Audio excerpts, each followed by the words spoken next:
Hello guys and welcome to Steve Knows. Today we've got some exclusive info around Quest getting some competition, huge game updates, new titles and epic mods incoming, so let's get started.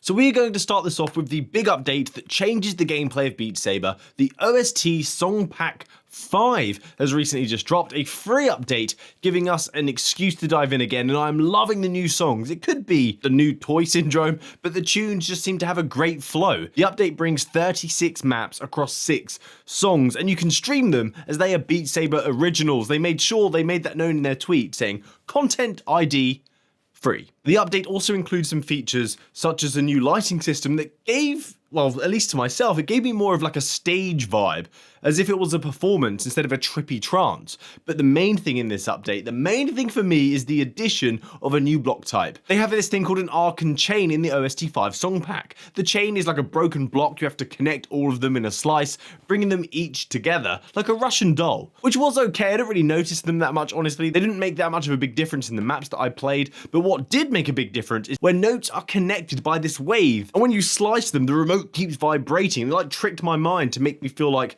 I couldn't verge off from that flow. It was such a strange feeling. It did take some adjusting, but it felt like I was connected to it. It was really, really immersive. So if you've got Beat Saber, this is definitely worth the try, this update. And if you don't have Beat Saber, well, I don't know what to say.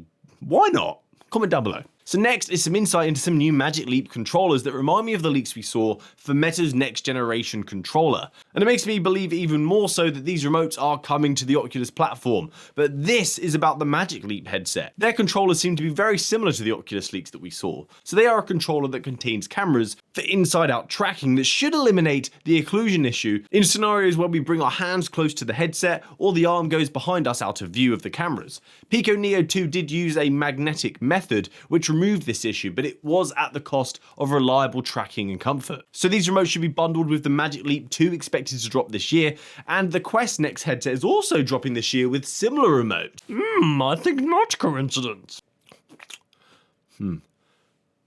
These controllers use something coined SLAM, simultaneous location and mapping, which will use an accelerometer and a gyro, as well as the location mapping from the cameras to determine the motion, rotation, and location for tracking.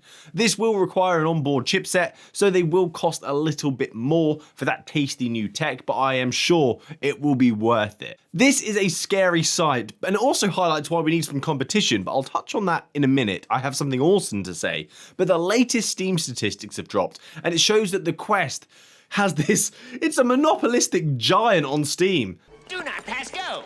Do not collect $200. And Steam only makes up for such a fraction of the VR community. There's a standalone market as well, with little competition that the Quest is also dominating. So on Steam alone, the Quest now accounts for nearly 51% of all VR headsets connected to the platform. And this is growth we've seen month on month since its release. And it's a great sign for VR that it's growing, but it's also scary because monopolistic power is not good for consumerism, especially a business with a very publicly shady past. But people change, right?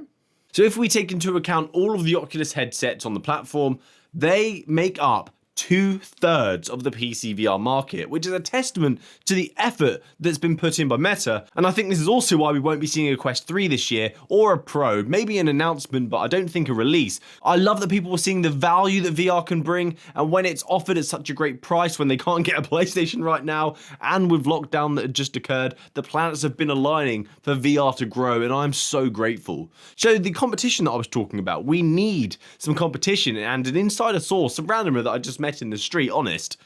Shh. So the last video we spoke about the Pico having a partnership with Qualcomm.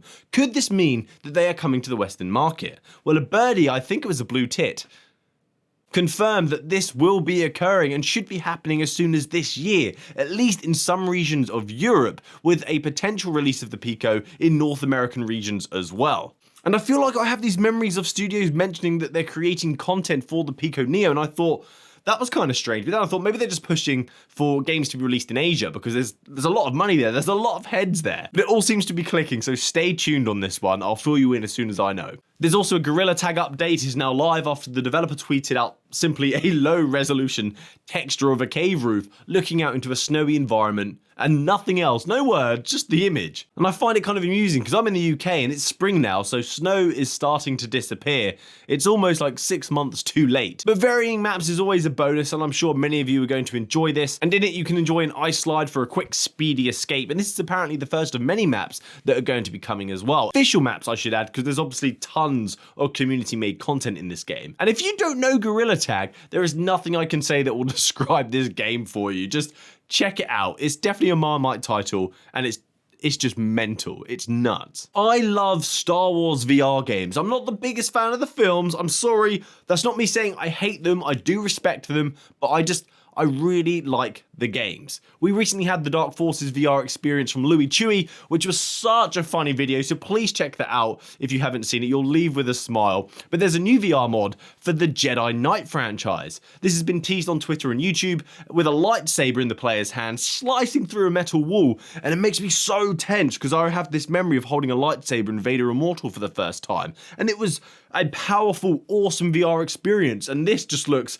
even more badass. There are some more early previews as well, such as an unfinished level where it's just kind of grey blocks, but you do get a good sense of what the game could potentially feel like, what the character design looks like, and the weapons as well as you take out stormtroopers. It all looks very, very shiny.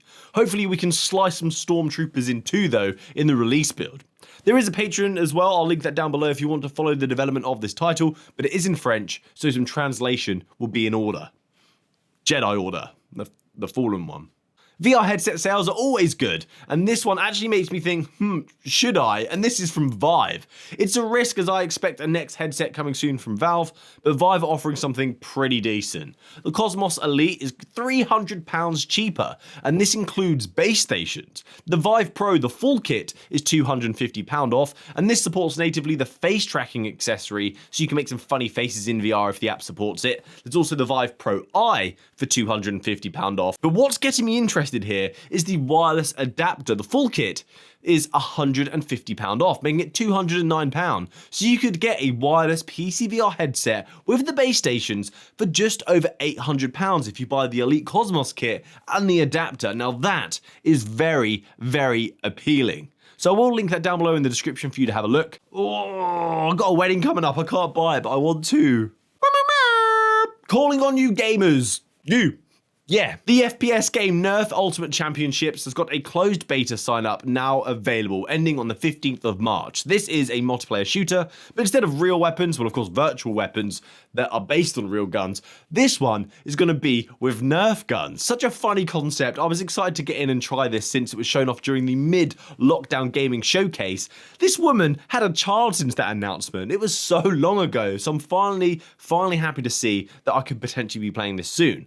The dev said after the closing date, you'll be contacted within a week of the sign up and be invited to the Discord.